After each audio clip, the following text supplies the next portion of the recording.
Ok. Buenas tardes. Hoy es miércoles 10 de junio de 2026.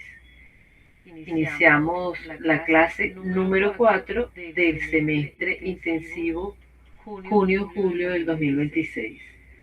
Le pido a los asistentes que, como de costumbre, se presenten, por favor,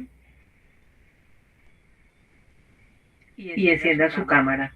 Esta clase debe quedar grabada. Buenas noches, profe.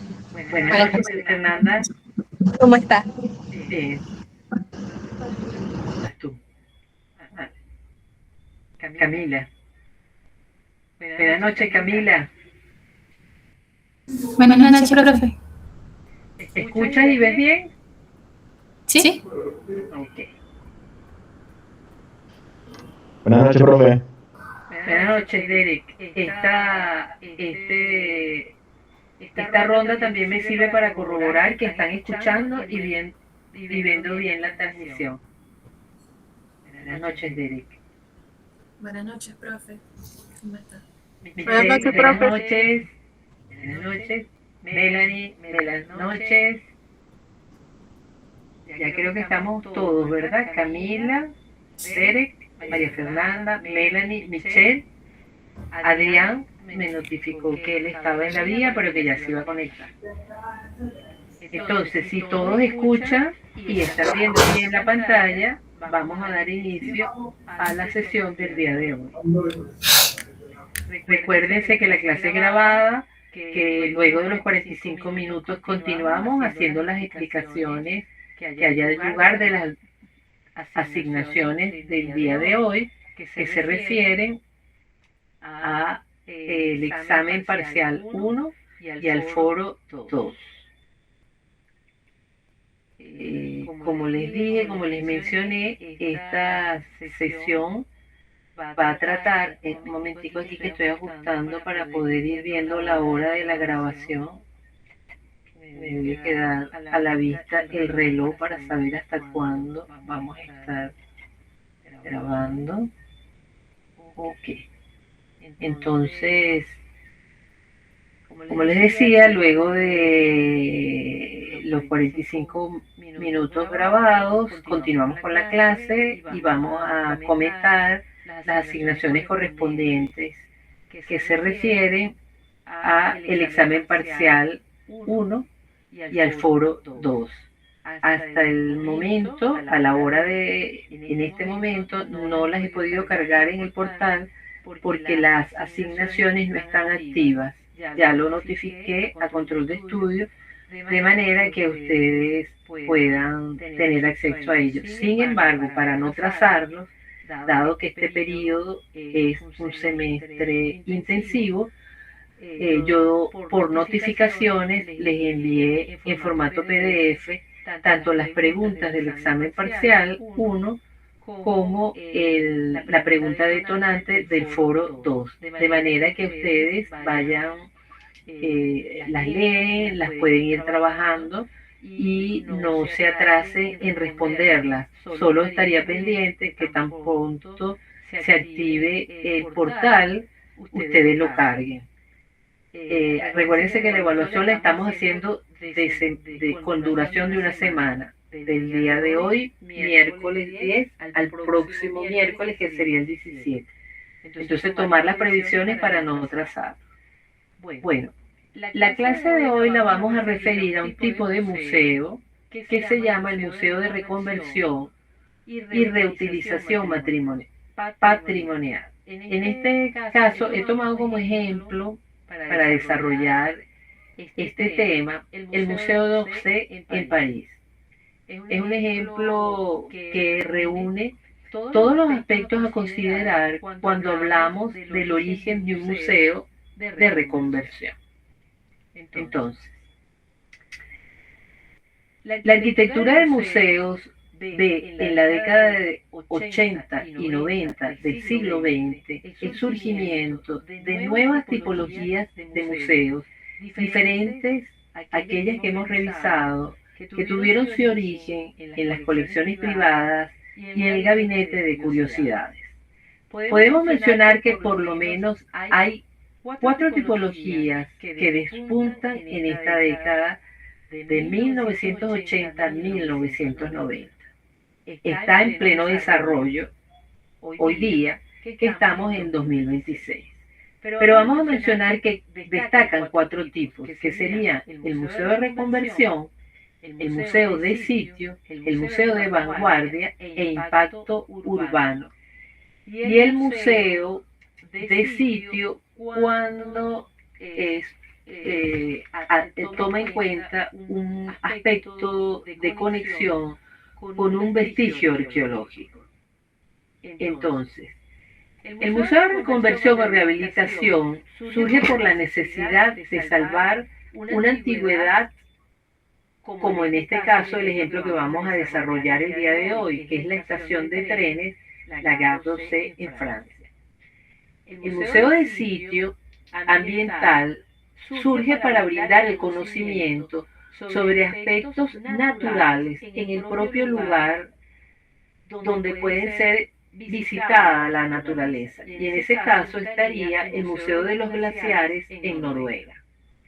El Museo de Sitio, con especificación arqueológica, surge para proteger vestigios arqueológicos en el propio lugar donde fueron hallados estos vestigios. Y este Museo de Sitio Arqueológico entonces se va a diferenciar del museo arqueológico que hemos visto encontrarse uno de ellos en la isla de los museos en Berlín. En este caso, el Museo del Sitio Arqueológico se refiere a las tumbas Kumamoto en Japón. El Museo Arqueológico de Vanguardia va a ser aquel museo cuya origen o implantación no solamente va a mostrar la colección de arte contemporáneo, sino que su propia vistosidad o su propia tipología arquitectónica de interés contemporánea va a generar un impacto urbano que favorece la economía de un lugar y que va a atraer una peregrinación turística de manera inédita, como sería el caso del Museo de Bilbao. Todas estas nuevas tipologías las vamos a ir estudiando.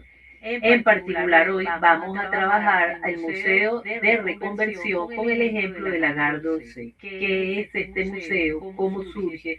¿Por qué surge? ¿Y qué aporta? ¿Qué aportes hace a la definición de museo que lo van a diferenciar de todo lo que anteriormente hemos visto en las sesiones anteriores?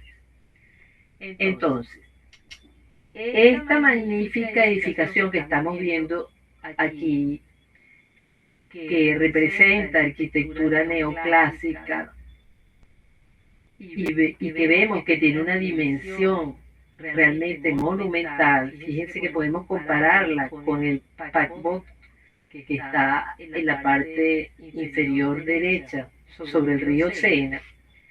Nos habla entonces de un lugar, de una edificación imponente para una ciudad. El Museo d'Orsay es un proyecto de reconversión de un patrimonio industrial y sienta un precedente en el tema. Mantiene la monumentalidad urbana de la edificación con sus espacios interiores transformados en galería de arte. La decisión fue una política cultural de gobierno impulsada por el presidente Valéry Giscard d'Estaing.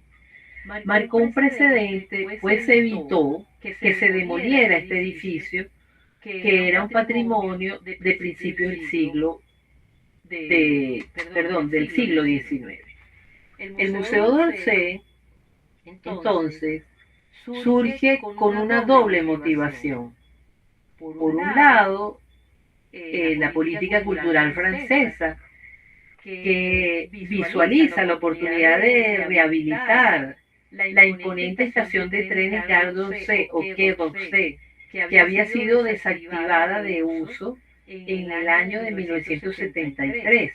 Y por otra parte, la necesidad de proteger en una primera instancia la estatuaria ubicada en jardines de los grandes palacios franceses, que luego serían reubicadas en la ampliación del Museo del Louvre, que ya lo explicamos en la sesión anterior.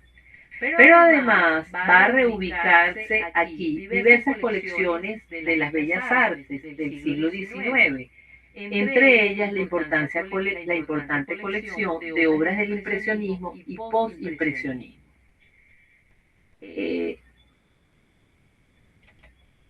La ubicación de la Gare d'Orsay era privilegiada al ser una de las primeras estaciones de tren del siglo XIX.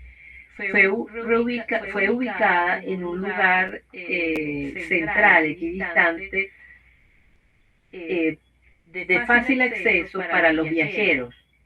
Aquí estamos viendo el plano de París, que como sabemos, París surge de lo que se llama la Ile, este lugar central, y se va extendiendo en forma radial. Para el momento en que ya está desarrollada buena parte del casco central urbano de París y ya ha avanzado la tecnología de transporte con los trenes, la Gare d'Orsay va a estar ubicada aquí, o sea, equidistante en el mero centro de la ciudad. Está al borde de la rive gauche del río Sena, y al frente se encuentra el Museo del Louvre, que como sabemos inicialmente fue la casa de habitación del rey Luis XIV, y que una vez que él se desplaza, el ala norte del Palacio del Louvre comienza a ser gestionada o sede del Ministerio de Finanzas, de manera que la cercanía de una estación de tren a este centro de París permite que cualquier viajero tiene una movilización muy rápida, muy accesible. La ubicación entonces es una ubicación ventajosa, que lo integra al corazón cultural de París. Está frente al Jardín de las Tuileries y al Museo d'Orsay. Está en la rive gauche sur del río Sena. Aquí lo podemos ver con más detalle. Todo lo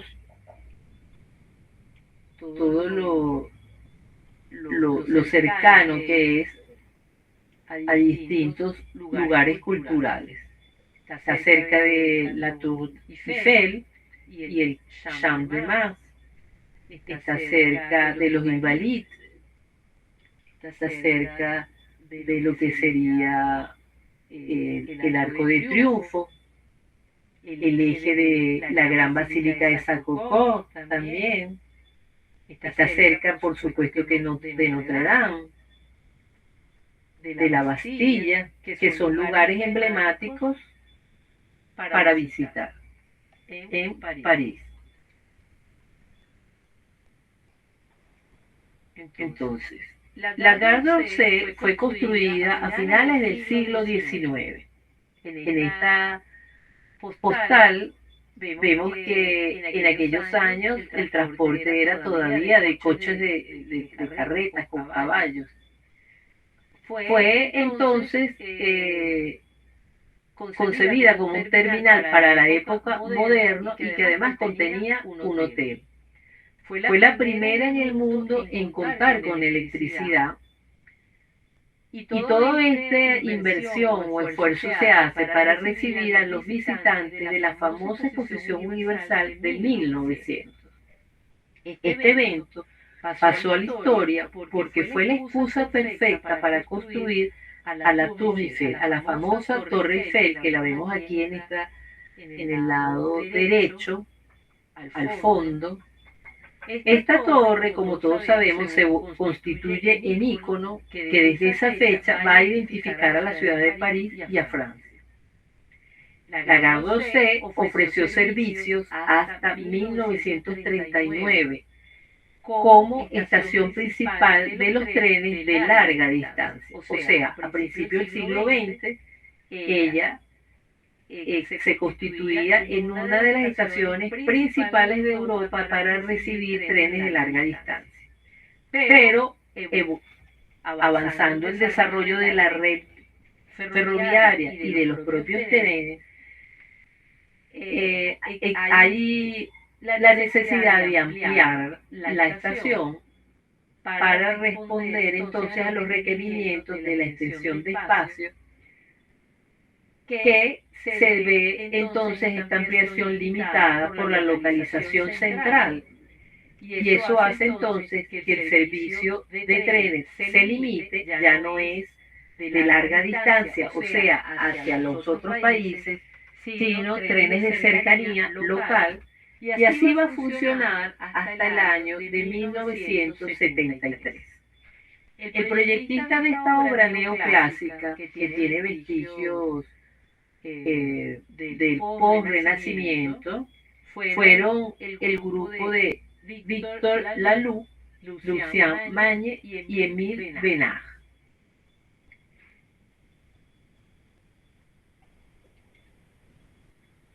La Torre Eiffel, por su parte, es un icono urbano de la Exposición Universal, creada en 1900 por el ingeniero Eiffel, que además representa el desarrollo de la tecnología en hierro y se constituye en uno de los elementos referenciales de aquella época de gran desarrollo industrial, tanto de la extracción del hierro como de la ingeniería. Y hace entonces que haya sido polémica, una vez que terminó la Exposición Universal, haya sido un hecho polémico el que se quiera desmontar, porque ella fue inicialmente ideada y proyectada para ser desmontada, pero tal fue su impacto, porque además es visitable desde los diferentes niveles de terrazas, es visible toda la ciudad, el paisaje de la bellísima ciudad de París, que por demanda pública se decidió que no se iba a desmontar y que definitivamente iba a quedar allí. Desde ese momento hasta nuestros días ya sabemos cuál es el impacto y la historia que la constituye en un ícono imborrable de la ciudad de París.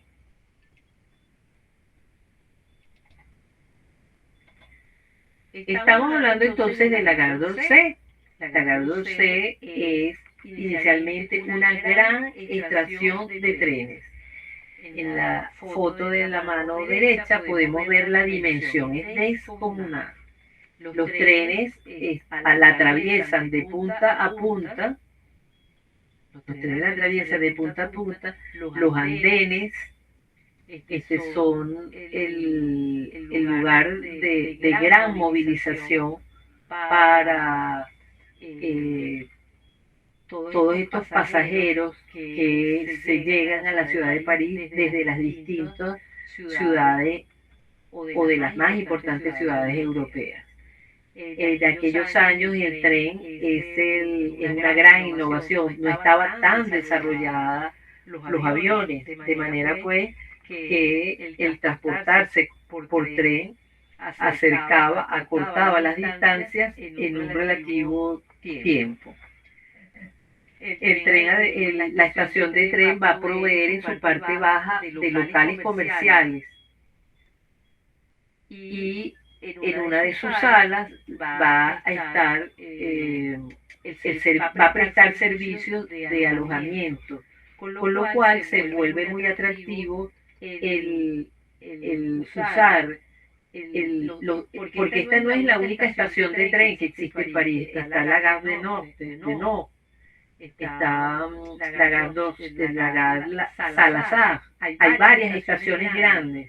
Sin embargo, al estar esta ubicada en el pleno corazón del centro histórico de la ciudad de París y permitir el alojamiento, pues se constituía en una pieza fundamental o clave para los visitantes y el turismo pues, y el turismo internacional. La distribución de las colecciones es a la arquitecta italiana Gao Lenti se le encarga la museografía interior. Aquí estamos viendo un corte transversal. Según la museografía de la arquitecta italiana realizada en 1987.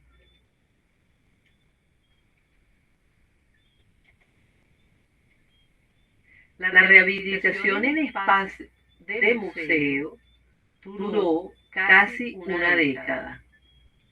Conservó la estructura clásica de Bellas Artes, de Beaux-Arts, con la cúpula de medio cañón acristalada. O sea, ella se ilumina principalmente por luz natural. Las influencias del llamado academicismo francés son notables. Fue diseñada, como dijimos, por el arquitecto Victor Laloux. La conversión en museo estuvo a cargo de la firma de arquitectura ACT, dirigida por Pierre Colbocq. La reconversión, o sea, las obras. Al interior prevalece el diseño funcional, que dialoga con la arquitectura antigua y las instalaciones de museografía moderna. Abrió sus puertas como museo en diciembre de 1986.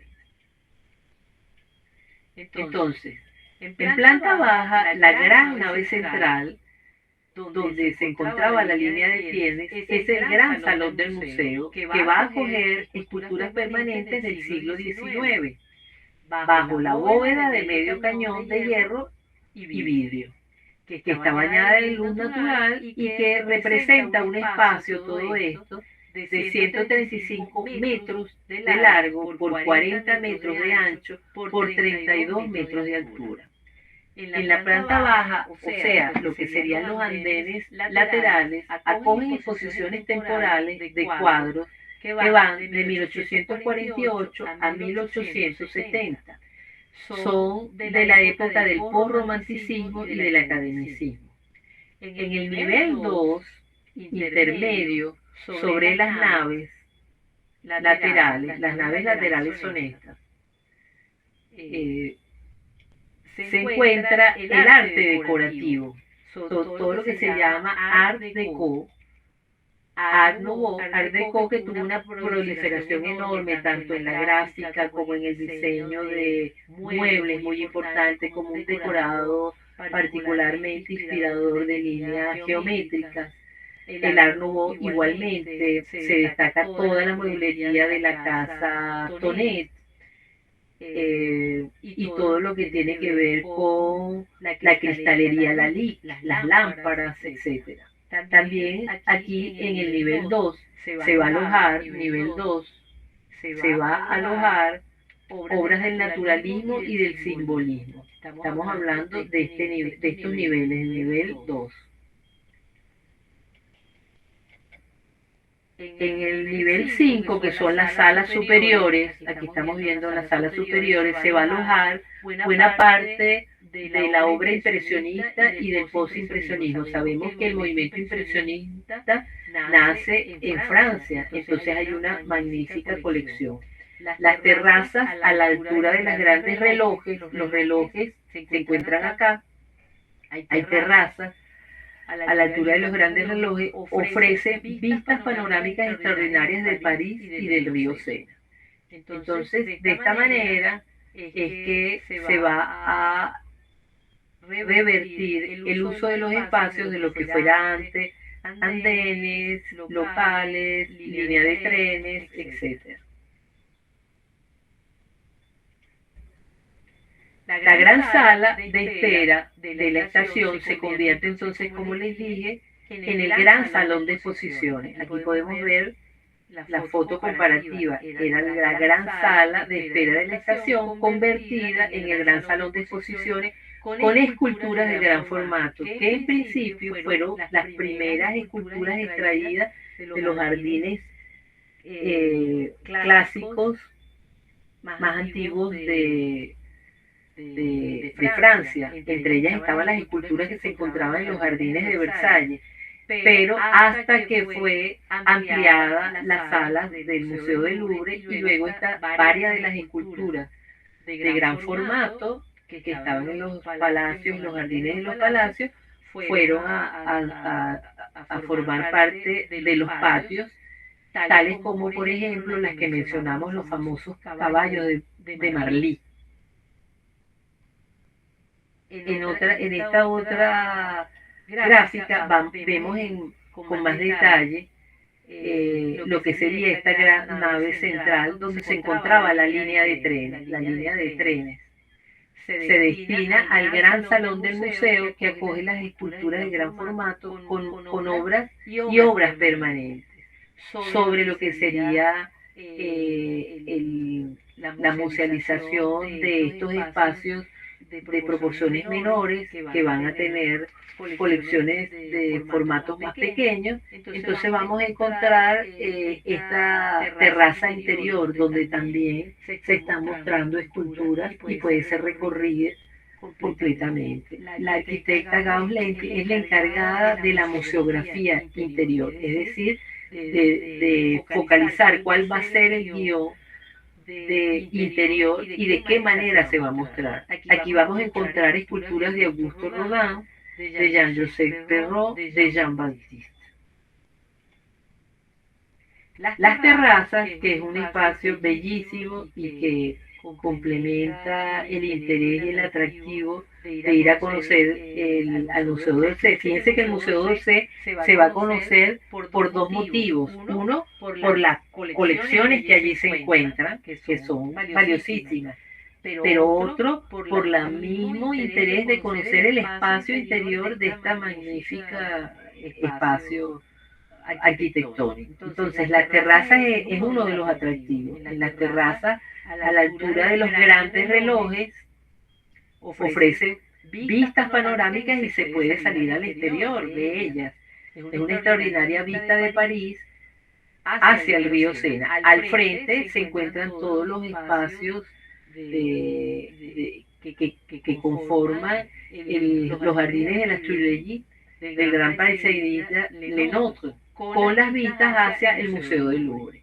Cuando el día está magnífico, porque en París llueve mucho, pues se podrá imaginar la belleza que es estar aquí sentado. Ofrece servicio de restaurante, y bueno, se disfruta del arte en un espacio que es una inmersión total.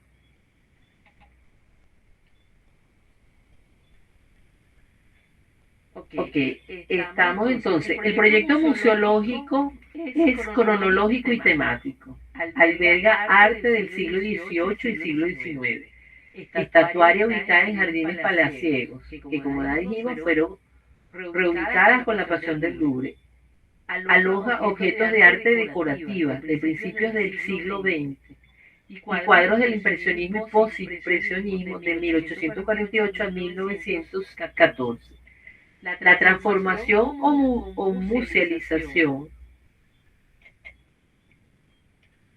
estuvo a cargo de estos arquitectos, de este equipo: Renaud Bardon, Pierre Colbot y Jean-Paul Philop, que es el grupo de arquitectura ACT. El diseño interior, por la reconocida museóloga Gauss-Lenti, que es muy reconocida por la innovación en la museografía de importantes exposiciones. Ella desarrolló una serie de exposiciones en Venecia que destacaba y sorprendía por la museografía. Hizo cámaras oscuras, iluminación focalizada de piezas, con lo cual fue ganando un prestigio por la manera como hacía y resaltaba el montaje de las piezas, donde articulaba el dispositivo contenedor del objeto y la iluminación particularmente diseñada para destacar el objeto. Entonces, esto le da suficiente prestigio como para ser invitada a realizar la musealización de estas obras. Bueno, aquí voy a pasar entonces a mostrar las características del museo interior. Tenemos entonces que el proyecto museográfico dispuso las diferentes colecciones de arte. Fíjense que estamos hablando de varias colecciones que abarcan desde el siglo XVIII al siglo XIX, con lo cual estamos hablando de muchas obras de diferentes dimensiones. Entonces, el proyecto museográfico dispuso las diferentes colecciones de arte según el estilo, es decir, las agrupaba temáticamente y de acuerdo a los más destacados artistas representativos de estas obras. Se acondicionaron o delimitaron las diferentes salas con sus cerramientos, paredes y techos, y la iluminación a ambos lados del hall central de la exposición. Aquí estamos viendo los planos de distribución. La entrada principal, los tickets de entrada, encontramos la historia de 1800, vamos a subirle esto para verlo mejor. Acuérdense que estábamos hablando en el caso de los museos anteriores, que ellos alojaban obras procedentes de otros países, en este caso no. Aquí estamos hablando la obras francesas, de autoría francesa, de 1846 a 1918. Estamos hablando entonces de esta exhibición amplísima de objetos, ¿no? Después encontramos que en el primer nivel, en este nivel, que es el que está cerca de los grandes relojes que miran al exterior, aquí se va todas estas salas van a alojar obras que tienen que ver con colecciones de el Art Deco, el Art Nouveau, los muebles, lámparas, lencería, cerámica, objetos, digamos, domésticos, ¿no? Y luego en la sala central, entonces tenemos, ya dijimos que en el patio central, bajo la bóveda, están las grandes esculturas. En la sala central vamos a encontrar también el Art Nouveau, la cinematografía y exhibiciones especiales invitadas, que pueden ser producto de intercambio con otros museos, internacionales.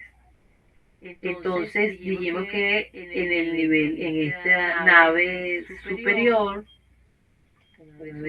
de aquí, está destinada a pinturas y también a lo que serían las artes craft, o sea, artes de artesanía de objetos, donde destacaron los estilos del Art Nouveau y el Art Deco.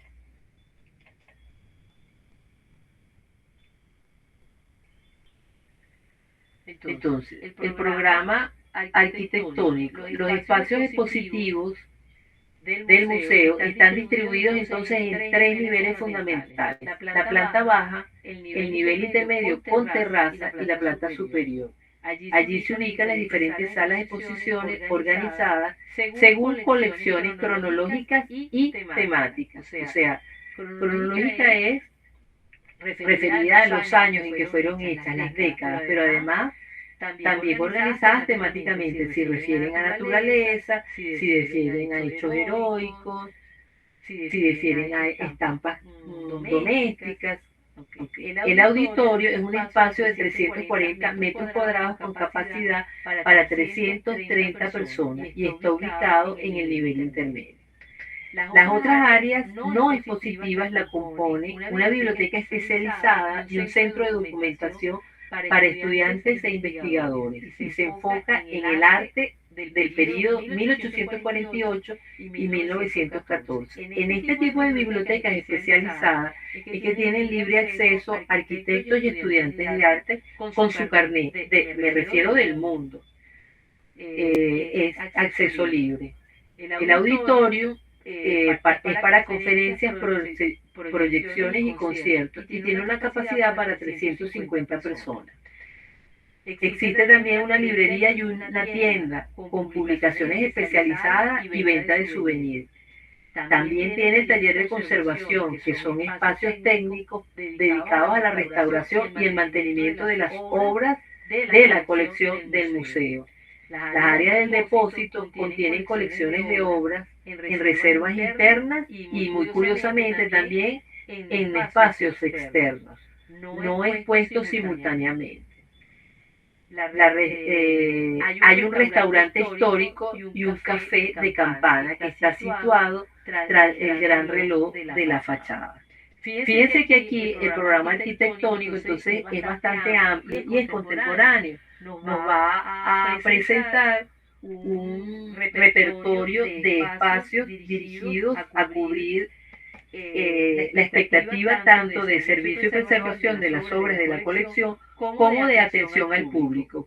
De manera pues que allí la asistencia puede ocurrir no solo para ir a ver el museo o para ir a ver una obra específica, porque al tener un depósito tan grande, ellos van rotando las exposiciones, sus propias exposiciones, ¿no? Entonces, el auditorio también se convierte en un lugar a seguir en la pista, porque allí están siempre invitados expertos que van a conversar sobre una colección completa o sobre un autor o sobre una sola obra. Y como son especialistas, pues bueno, son programas de sumo interés, dirigidos tanto a todo público que sea cultivado, un público cultivado, como a estudiosos. Como estudiosos, sean estudiantes de arquitectura, sean estudiantes de arte, a nivel de pregrado, a nivel de maestría o a nivel de posgrado. O sea, atiende no solo la exhibición de las obras, sino incluso el apoyo a la formación por los grados de especialización de lo que allí se encuentra y de los invitados que allí asisten a dar sus conferencias, a presentar sus obras. Ok, entonces, dicho esto, nosotros vamos a presentar entonces que la evaluación de esta sesión la conforma dos elementos: el examen parcial, que es teórico, analítico y que se deben responder 4 preguntas. Sugerimos que tenga una extensión de 100 a 200 palabras, y también la asignación va a referir al hilo de discusión o foro 2, o foro número 2, foro 2. Voy a corregir esto. Foro 2, hilo de discusión. Entonces, las preguntas, ¿cuáles son? A propósito de la expoliación de obras de arte de las tropas napoleónicas a Italia, obras que conformarán la colección del Museo del Louvre, algunas de ellas, ¿qué posición asume el prócer venezolano Sebastián Francisco de Miranda, aún siendo él miembro del ejército francés? ¿Y qué opinión le merece? La segunda pregunta es: mencione algunos de los alegatos expresados por Sebastián Francisco de Miranda y dónde quedaron suscritos sus planteamientos. También exprese qué opinión le merece. La tercera pregunta es: defina de manera precisa el concepto de museología y dé un ejemplo referido a alguna exposición actual de un museo de Caracas. Y la cuarta pregunta es: defina de manera precisa el concepto de museografía y de un ejemplo referido a alguna exposición actual de un museo de Caracas. Con estas 4 preguntas queremos recoger lo que hemos venido trabajando tanto en esta clase 4 como en las que las precedieron. con las tres anteriores que la precedían, donde tenemos la información, hemos desarrollado la información que conforman a estas cuatro preguntas. Recuérdense que pueden consultar los materiales de apoyo que se han venido colgando en las distintas clases. El foro 2 o hilo de discusión. El foro 2 o hilo de discusión tiene como tema central la arquitectura del Museo de Reconversión o Rehabilitación, teniendo como referente al Museo de Orsay y al Museo de Arte Contemporáneo de Caracas Armando Reverón. Las preguntas detonantes son: ¿hasta qué punto la arquitectura preexistente condiciona el guión museológico y museográfico? La segunda pregunta detonante es: ¿la reconversión arquitectónica de una edificación limita o potencia la creatividad del arquitecto y del curador de una exposición?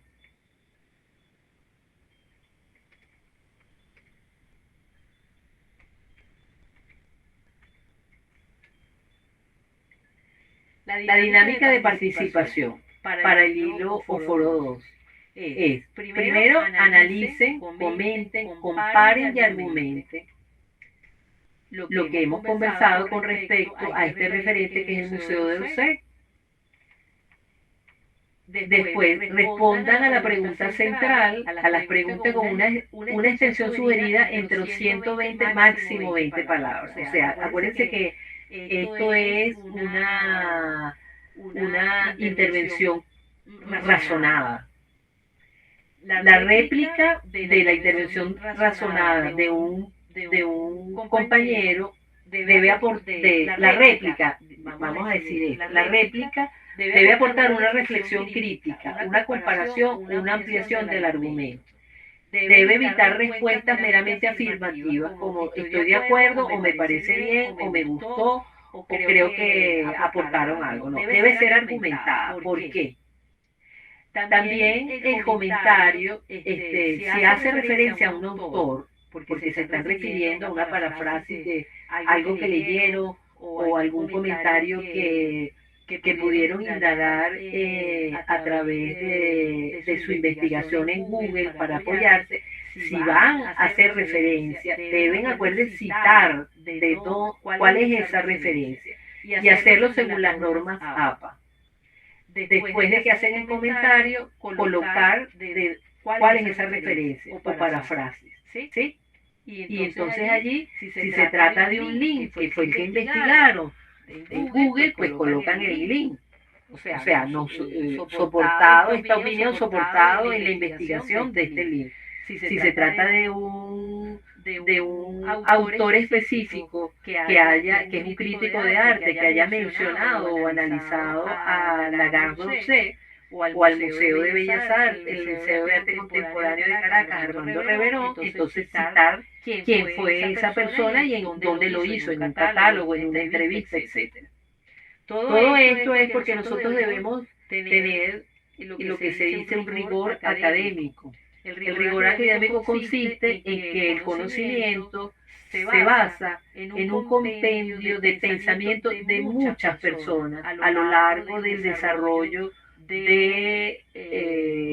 temático conceptual de un tema. O sea, nosotros reforzamos el conocimiento a través de las lecturas que han dado otras personas, que nosotros leemos, interpretamos, refutamos o comentamos. Pero no